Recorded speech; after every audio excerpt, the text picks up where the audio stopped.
Wow, well, this is such an overwhelming experience for us. This tremendous audience here in the room, to the audience that's on Zoom, we're so thankful that you're all here. And I mean, it's such a august group that I'm not going to actually introduce individuals by name, except those that are participating in the presentation, because I don't want to leave anybody out. So please forgive me for that, but you are all greatly welcomed, and we appreciate your attendance here today. On behalf of the University of Southern California, we are honored to welcome you to this beautiful setting in our new USC Capitol campus. We hope to welcome you back here many, many times in the future as we strengthen our collaboration with the Department of State, other federal agencies, and the Washington, D.C. Diplomatic Corps. This is indeed one of the first events that we've done as CPD here, and this building only as of last Friday was equipped to start hosting more events on our first level, where there's a beautiful auditorium, and on the second level, where we'll be having many of our classrooms that will be beginning within the next month. So you'll start to see a lot more activity here, and we hope that many of you will be here often. But for today, we're here to celebrate excellence and innovation in public diplomacy. Knowledge, understanding, and technical expertise are critical to the effective conduct of foreign policy by any nation. Therefore, to support the growing practice of public diplomacy, entrepreneur and seasoned diplomat Goli Ameri endowed the Ameri Prize for Innovation in Public Diplomacy. Much more about Goli soon. In 2021, the USC Center on Public Diplomacy partnered with the U.S. Department of State to launch this annual prize, which honors mid-career public diplomacy professionals who develop innovative and scalable strategies for advancing foreign policy and international cooperation. As a former U.S. Assistant Secretary of State for Educational and Cultural Affairs and a member of CPD's inaugural prize committee, Goli was so impressed by the award's potential that she wanted to ensure its longevity. By recognizing emerging leaders in diplomacy, the Ameri Prize encourages foreign and civil service officers to apply creative solutions to today's most urgent challenges. The innovations celebrated by the Ameri Prize not only showcase leadership in public diplomacy on behalf of the United States, but also strengthen the field at a time when it is more critical than ever. Now in its fourth year, the Ameri Prize continues to inspire and drive impactful diplomatic initiatives. And before we get on to today's winner, I want to just share that the past winners have included, in 2021, Gretchen Frank and Chad Houghton, who were recognized for their pioneering program combating disinformation in Poland. Their initiative exemplifies the innovative and impactful work that the Ameri Prize seeks to encourage and reward. In 2022, Alice Spenceley was honored for her groundbreaking work in Beijing, where she applied social and digital analytics to expand the State Department's social media platforms and significantly grow the user base. And in 2023, Alexander Hunt, Public Affairs Officer of the U.S. Embassy in Guinea, received the prize for his leadership in integrating artificial intelligence into the embassy's public diplomacy workflows, advocating for its broader adoption across the State Department. Now, to kick off our program, I have the distinct pleasure to introduce Barry Sanders. Let me just say a couple words. I know Barry's very eager, but Barry is a university professor teaching public diplomacy and communication. He's an author of 3 books on public diplomacy and the Olympic Games. He practiced international corporate law at Latham and Watkins, where he founded the international practice, and in 2019 received the Warren Christopher Award as International Lawyer of the Year from the California Lawyers Association. Barry is also a member of the Council on Foreign Relations and the Pacific Council on International Policy. And his groundbreaking efforts led the successful bid to bring the 2028 Olympic Games to Los Angeles, where he's also chair of many civic and cultural organizations, including the LA Philharmonic and Rebuild LA. Barry, the stage is yours.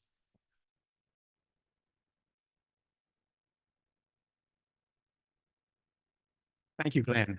And thank you all for coming to what is this absolutely stunning new facility.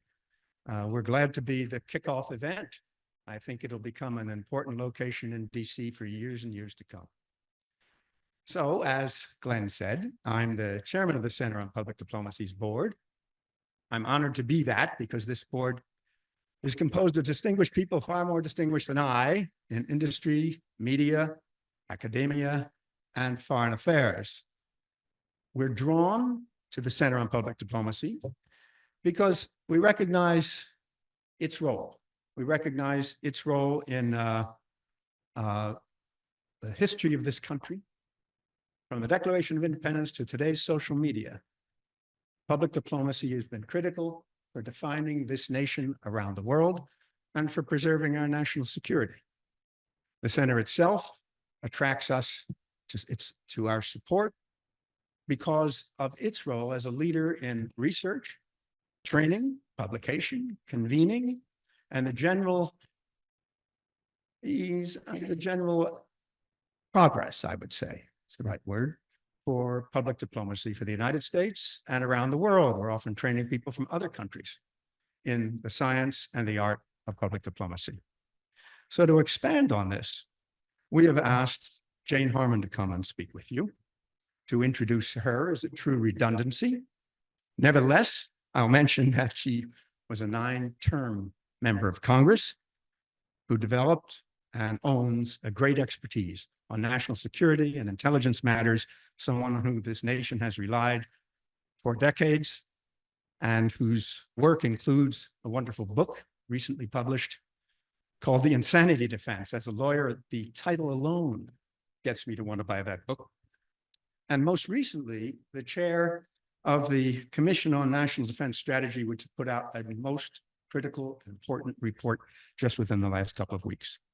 Above all this, she's a USC honorary trustee and presidential scholar. So, Jane, if you'd come, please address us. Thank you.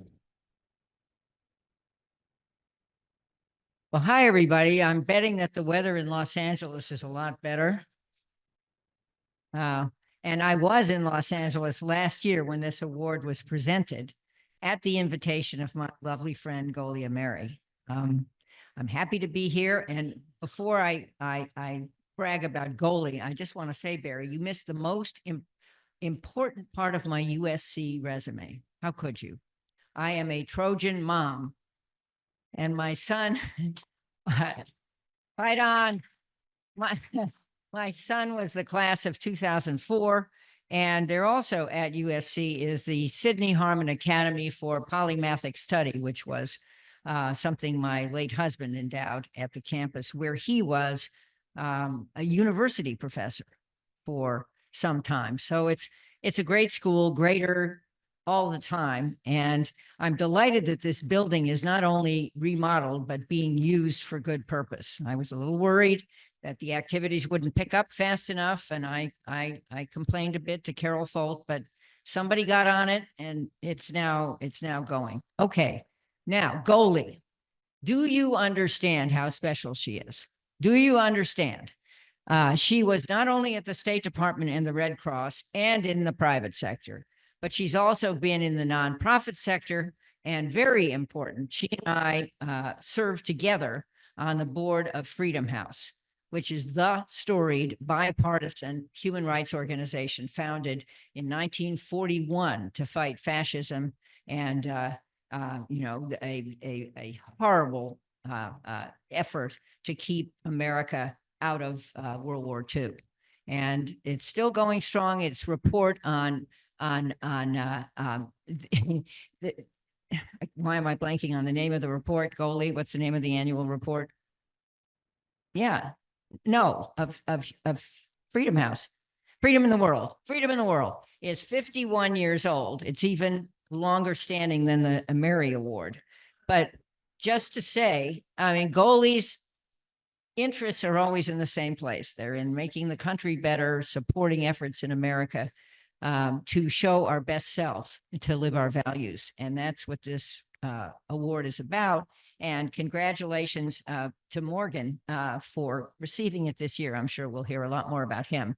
Let me just say a few things about public diplomacy. As Barry said, my career has focused in Congress and since on security and intelligence policy, but there is a public dimension of that as well. You think it's all spies in the closet, but that it really isn't true. For example, to remind, when in 2002, we thought Russia would invade Ukraine, we declassified some of the critical intelligence, which sadly didn't prevent Russia from invading Ukraine, but actually did help mobilize the enormous support for actions to protect Ukraine. And just today at the UN, President Biden, exercising his role as a public diplomat, defended Ukraine and defended America's interest in protecting Israel. I know that's a complicated problem. Believe me, I know it's a complicated problem. But surely I think we can all agree that Israel was unjustly invaded by Hamas almost a year ago. And that was what Biden talked about. So there's another example of public diplomacy. I just chaired, as Barry told you, this Commission on National Defense Strategy, which is the 4-year review of the NDS that is put out by our Pentagon. And it becomes the Bible for how they are going to keep America safe.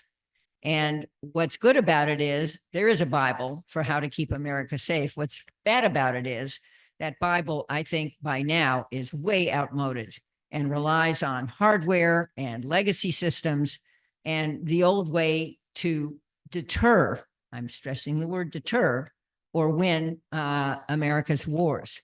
And what our commission said this time that I think was novel was that not only was the last report, which was issued in 2022, right before Russia invaded Ukraine, and surely before the Israel-Gaza challenge, and also before this axis of malign influence among Russia, China, Iran, and North Korea, what we said was that it was too narrow to focus deterrence on to make the Pentagon responsible by itself for deterring America's wars.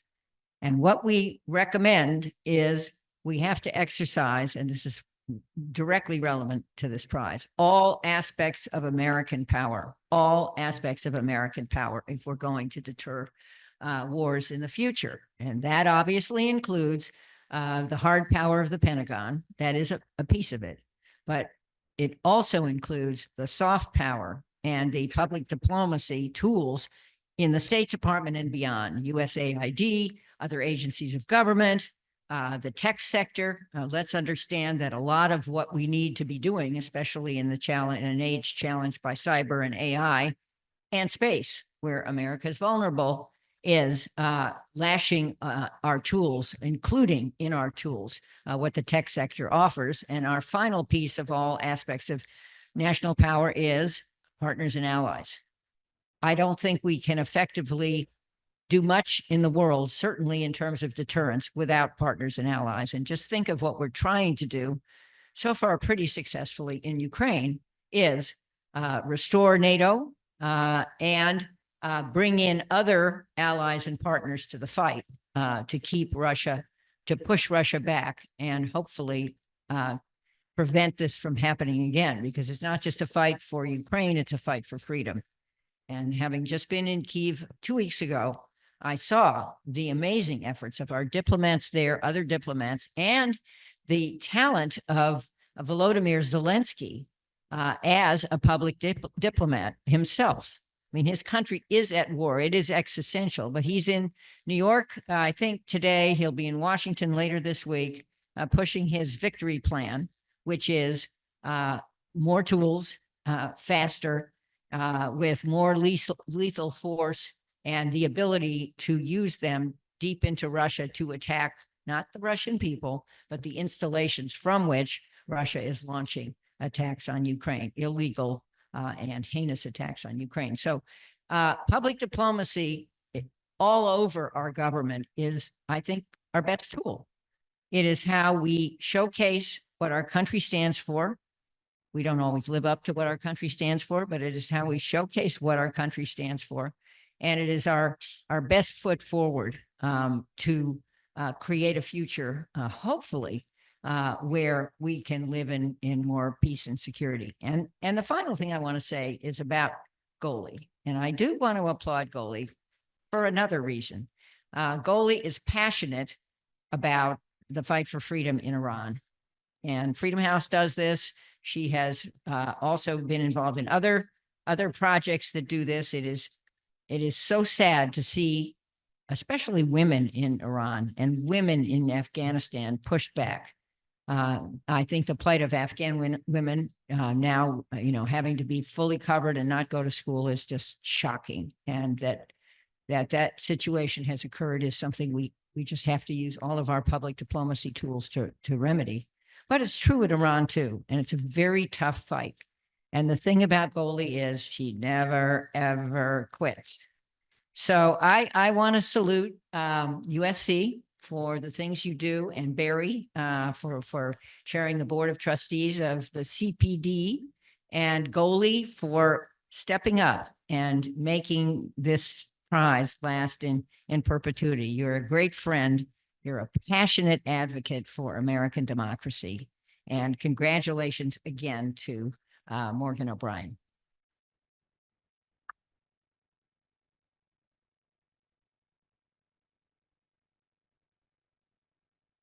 Thank you, Jane. My brief task here is to introduce Goli, but actually, I can't say that there's nothing left to say. There's plenty left to say, and her reputation does precede her, and I'm going to make it precede her for a minute here, just to say that not mentioned was her spell as Assistant Secretary of State for Educational and Cultural Affairs. Not mentioned was her being an Undersecretary of the National Red Cross for Humanitarian Diplomacy. Very appropriate. What was mentioned was Vice Chair of Freedom House, also Ellis Island Medal of Honor. These are just among the many things, as well as the current work she's doing with corporate startups. So this multifaceted woman is going to come up and give the eponymous prize. So go away, please. Thank you, Barry. Actually, I want to make sure I remind everyone that today's event is about Morgan. But we're getting there. We're getting there. So first of all, I want to thank USC very much for organizing this event, and our chair, Barry Sanders, of course, to the State Department for their eagerness to promote hardworking Foreign Service officers, to Congresswoman Harman, a mentor and a dear friend, for sharing her vast experiences, and to Assistant Secretary Rena for her participation. I'm a first-generation immigrant who truly found myself in U.S. ideals and had the honor and the privilege to share the ideals of freedom, democracy, women's and minority rights when I served at the State Department with foreign audiences. And I can't tell you how honored I am to be associated with this prize. What I've always loved about public diplomacy is its focus on the public. the real people, whose will should impact the decision-making process of diplomats negotiating in closed rooms. My sincere hope is that in the very near future, we will have public diplomacy will have a seat at our National Security Council, providing input on every major global decision. Today, however, most often there's one individual, a State Department Foreign Service officer or civil servant, whose job it is to build bridges with foreign audiences with limited staff, limited time, and very, very limited resources. They're pretty much never in the news or the topic of talk show hosts, but they make a real difference. And it's exactly this difference that we, along with the U.S. Department of State, aim to honor and to elevate. Today, it truly is my sincere honor and privilege to introduce Morgan O'Brien, a 15-year veteran of the Foreign Service who currently serves as deputy spokesperson at the U.S. mission in NATO in Brussels. He's a Council on Foreign Relations Fellow at the NBA and served as an aide to Ambassador Richard Holbrooke. Morgan is being honored today for establishing the Industry Liaison Office at the Bureau of Consular Affairs. And believe me, it would not have happened if Assistant Secretary Rena was not supportive. And he boldly tackled the thorny topic of the coveted US visa. Let me tell you Morgan's story through a very beautiful and moving email that he sent me a few months ago. In 2020, Morgan took a leave of absence from the State Department to attend the Stanford Business School. He saw firsthand the emotional pain that his fellow foreign students suffered during COVID because of visa issues, either for themselves or for their families. With his entrepreneurial spirit, he leveraged his experience to create the role of industry liaison to collaborate closely with businesses, universities, and other institutions to expedite US visas. With total respect for the University of Southern California, and I also am a Trojan mother, Morgan and I share a deep love for our common alma mater, the Leland Stanford Junior University. I remember eagerly standing in a long 5-hour line almost half a century ago. I just gave away my age, by the way.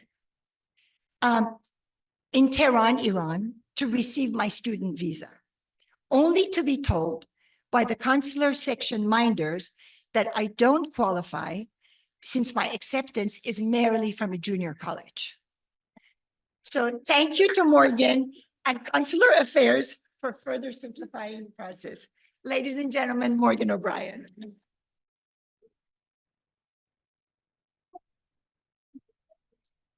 Thank you. I'm so free.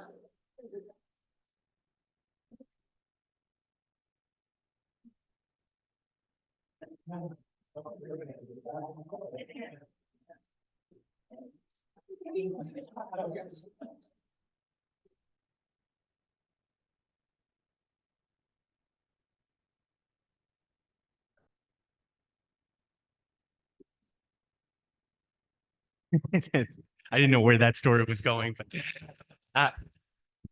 it's great to see so many friendly faces here, but I do have to start by recognizing somebody that couldn't come with me from Brussels and without whom I wouldn't be here today. And through the magic of Zoom, my wife, Jill, is joining us.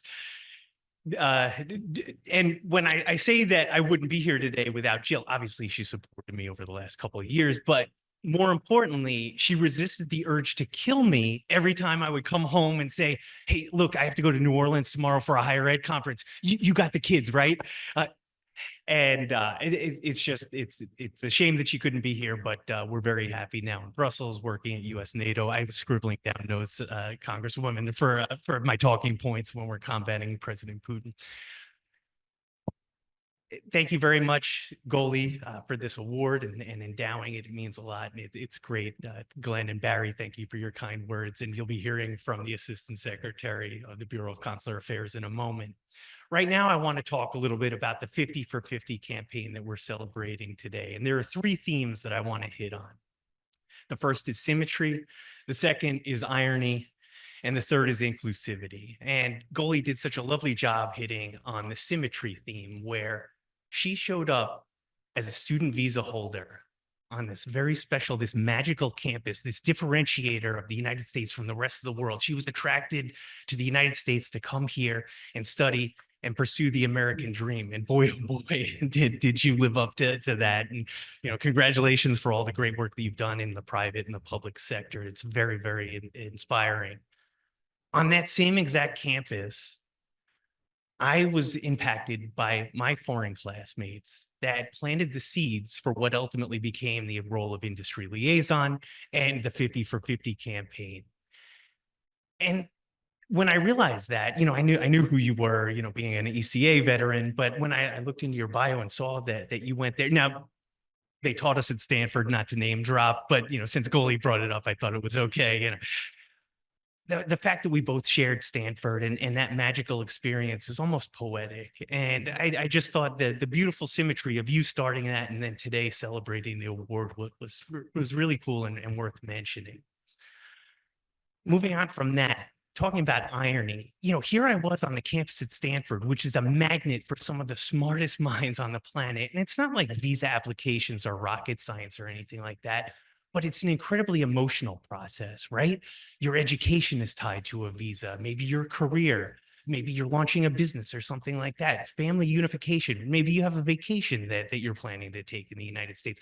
All of these things are wrapped up that make the visa adjudication process emotionally charged, even for the smartest people on earth. And it's through that I realized that the human touch was what these people needed, right? This is an award ostensibly recognizing innovation, but diplomacy is a human art form, and the people-to-people engagement that just helping guide my classmates through. There are about 100 of them over the course of 2 years that came to me when they found out that there was an American diplomat on campus. And ultimately, it also included like the sports coaches, the international students. And don't worry, I wasn't charging for it. You talk about like, hey, you love what you do if you start doing it for free. Well, I was doing it for free in case consular integrity is watching. I wasn't running a hustle on the side. But I realized that there was room here for innovation. And that's the irony. Rather than launching this campaign in Silicon Valley, I found an opportunity to innovate in one of the most unlikely places here in Washington at the Department of State, where we're fortunate to have this multi-billion-dollar enterprise. And in a moment, you're going to hear from our world-class CEO, Assistant Secretary Bitter, and you're going to see the kind of leadership we have. And it all started with, I had heard that there was this deputy assistant secretary for visa services that was saying these crazy things about how we're going to do FOIL-less visas and we're going to start renewing visas domestically. And I knew right away, that's who I want to work for. So I sent a cold email to Julie Stuft, who we're fortunate enough to have here. And she got right back to me and said, you're hired, let's do this. And she opened the door to this incredible opportunity. Now, a couple of weeks ago, I was telling Assistant Secretary Bitter about this, and I said, the moment that Julie said, let's do this, I said, my goal is to tell the world how brilliant Julie Stuft is. And Assistant Secretary Bitter said, oh, yeah, you're really breaking new ground there. Julie Stuft is smart. Nobody thought of that before. Don't take my word for it. Don't take the Assistant Secretary's word for it. But the University of Southern California thinks you're pretty smart too, Assistant Secretary or Deputy Assistant Secretary Stuft. So thank you so much for that. Let's give a round of applause to her.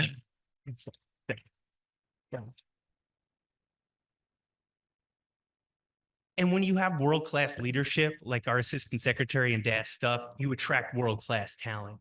And the unsung heroes, in my opinion, of the pandemic are the men and women of consular affairs. They're the ones that were stuck around the world that had to pierce the bubble and go to the consular sections and issue visas that were literally in the national interest. We didn't know what was going on, but the tremendous bravery and courage that they showed by showing up every day to facilitate visas, to take care of American citizen services, to do passports, is something that is wholly underappreciated.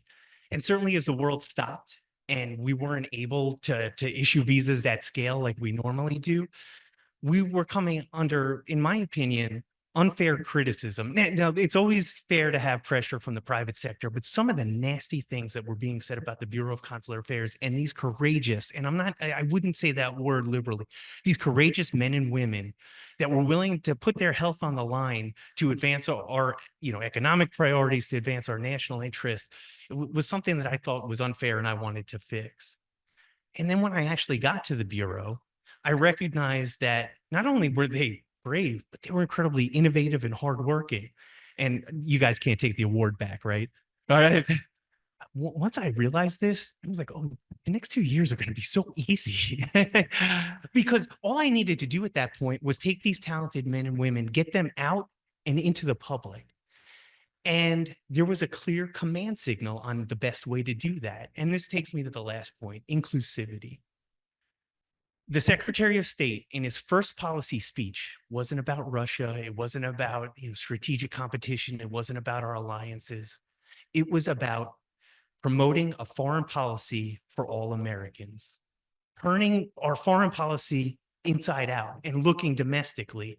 This was something that was underscored by my good friend, then Undersecretary Liz Allen, who oversaw public affairs. And one of her top priorities was domestic outreach. So the game plan was all there.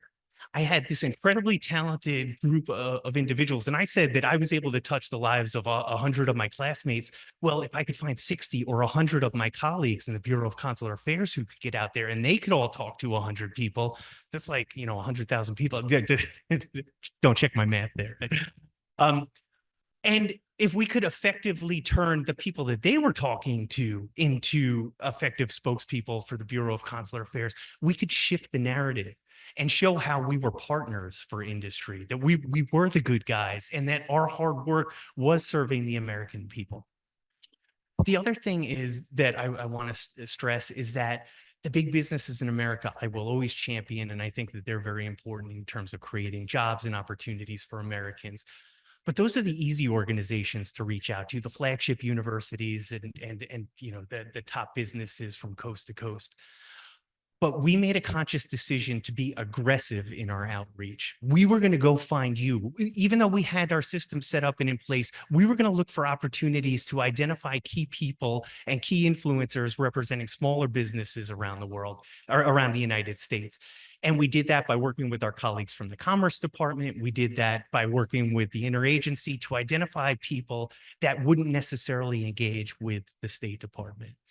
And I know that's not necessarily a key performance indicator, but boy, oh boy, I also don't know how to measure this, but the number of people that told us this is the first time that we'd been visited by the Department of State, whether that was religious groups that we engage with, small businesses, agriculture communities, community colleges, it means something. And we were showing that we were there to help them out. And I take tremendous pride in that. To wrap things up, I'm also going to hit the symmetry. Again, I started with symmetry. I'm going to end in symmetry. The last engagement that I had my involvement with actually came to fruition last week when the Bureau of Consular Affairs visited New York and was able to ring the closing bell at NASDAQ. And I just thought it was so beautiful that this idea started on the West Coast in California. It ended on the East Coast in New York, in the shadow of the Statue of Liberty and Ellis Island, the great examples, that the world showcases for the power of immigration and the American dream. And I can't think of a better way to hand things off to my successor, Kate. And then actually she was helped by a colleague named Morgan, talk about symmetry, the Morgan legacy moves on. And as a creator, to see the continuity after I left means the world to me. Keep up the great work to my colleagues in the Bureau of Consular Affairs. Y'all are amazing. The joy, if you haven't seen the pictures, the joy and the pride that the team showed when we were being showcased literally in Times Square on a billboard. It doesn't get any bigger than that. And I'm rooting for you, and fight on.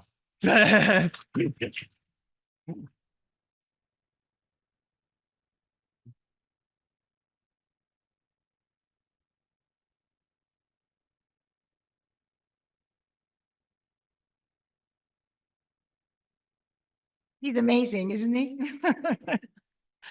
Thank you, Morgan, for that wonderful talk.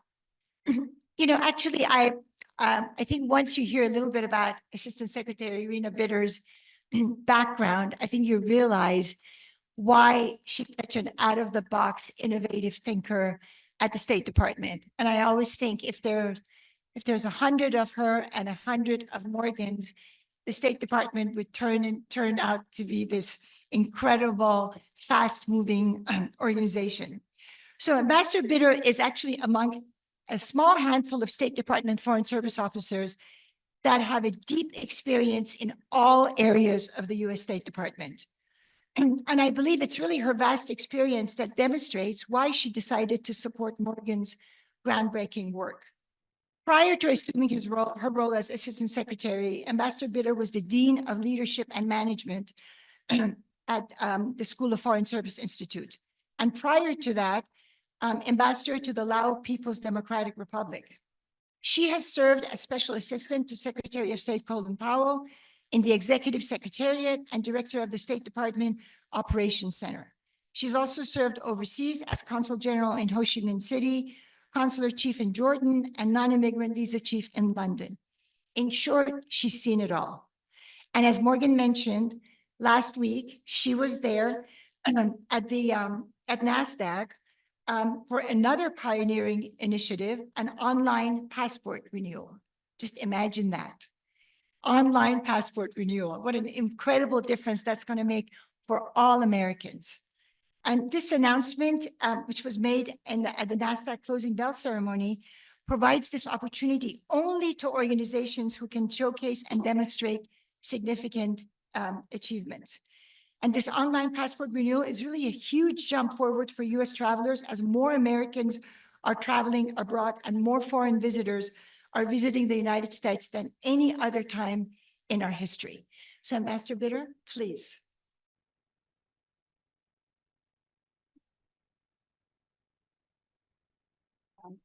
Thank you for your kind words. And we have a wonderful team, so I can't take credit. And it's true that the NASDAQ thing was really awesome.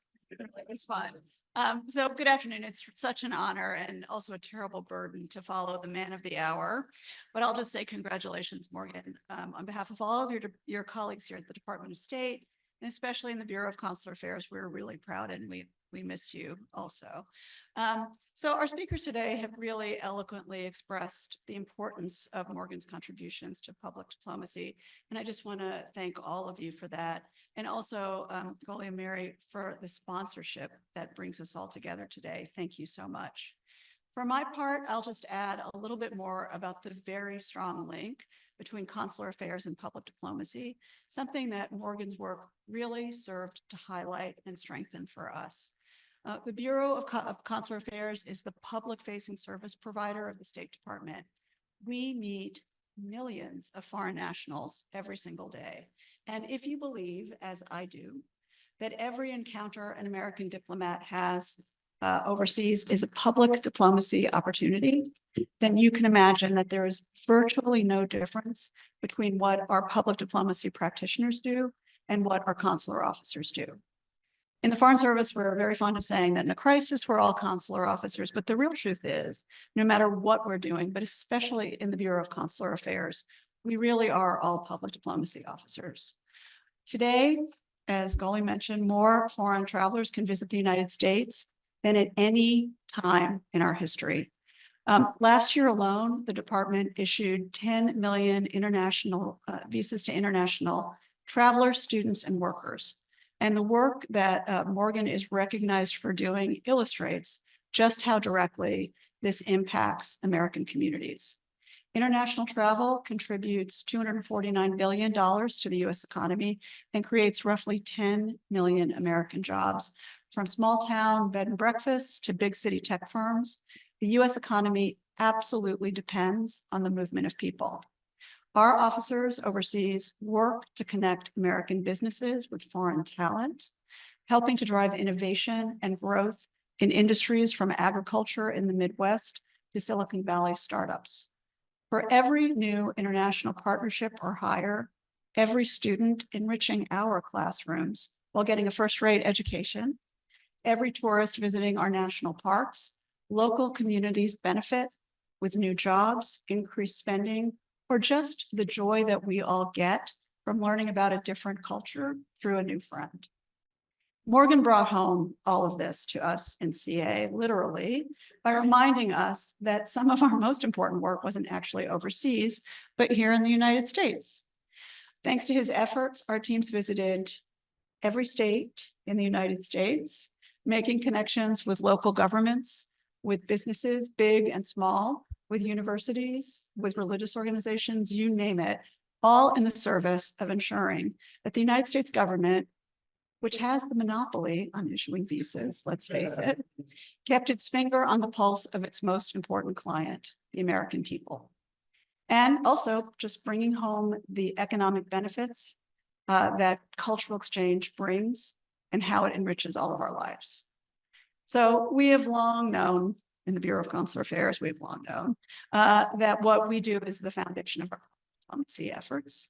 And today's formal recognition of that by our wonderful colleagues here and by the public diplomacy community is extraordinarily meaningful to all of us. So thank you for having me here to speak today, for having all of us here. And Morgan, congratulations again on this very well-deserved honor. Thank you.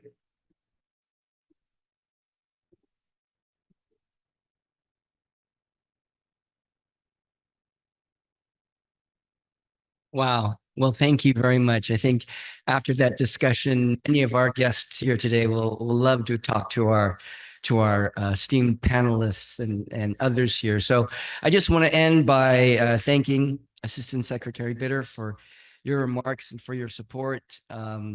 For Julie Stuft, the Deputy Assistant Secretary for Visa Services, for nominating Morgan. Morgan, of course, and I love what your words about symmetry, but the one symmetry you didn't mention is that your high school uses the same colors. And so he's rocking this USC tie, which I thought is just absolutely perfect because it's the same colors. Also, of course, to our board chair, Barry Sanders, and the incomparable Goalie Ameri. So thank you all very much. In conclusion, I'd like to invite the Department of State staff to look into and to apply for the 2025 Ameri Prize.